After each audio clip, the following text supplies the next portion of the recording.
uncertainty. And now, with the help of the panel, we'll see what the Sunday papers have come up with on this issue and others around the country. George, first of all, the angle appears to be show us the money. And the question is whether a Defence Department could ever be reined in. I mean, it's a very worthy goal of the Rudd government to get Defence to cop up the savings internally to pay for the expansion in the White Paper. But as Malcolm Turnbull points out, and as a couple of Defence analysts point out this morning, not only would you have little confidence in the Defence Department doing this, a government that pinpoints where it wants its savings is going to get in a lot of political trouble.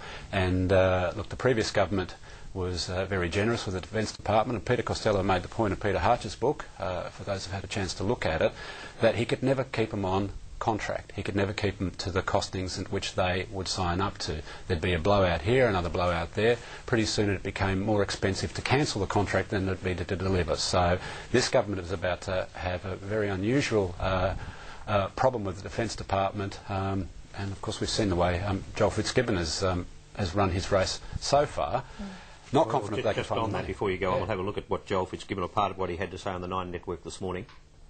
For the first time in the history of the Federation, the government has provided funding certainty over the whole period of the Defence White Paper. That's a 20-year window. No, we haven't given the absolute detail. It's very unusual for a government to be producing a Defence White Paper on the eve of a federal budget.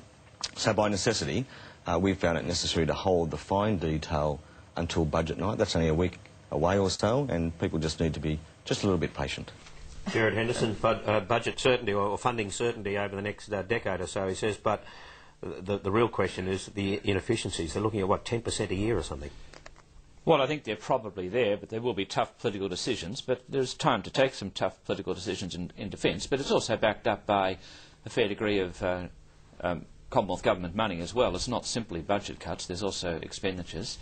I think we've got to wait to the budget to see what the Treasurer said about the costing. The Minister said yesterday at the launch that there would be much more detail in the budget, and we've got to wait for that. But if Australians are going to spend money, defence is a good cause on which to spend it. But it's not the first government to go to defence and say, well, there are inefficiencies and you can save more money. No, it's not. And previous governments have tried and failed, really, on the macro level.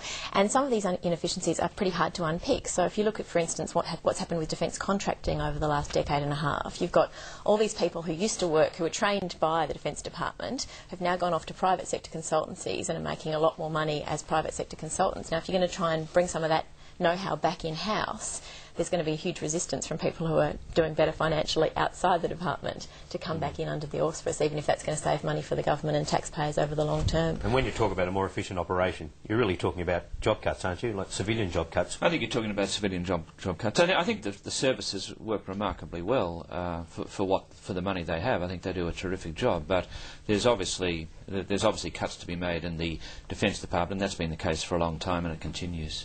And land, of course. You've also got Defence Department land that may or may not be sold. You've also got very, very basic systems and accounting issues. The Defence Department is in this position where it knows it's got national interest on its side, but doesn't have a single bean counter in the department that would think the way a Treasurer or a Finance Department official would work. And Misha, the latest, I think, officially sanctioned budget leak in this case.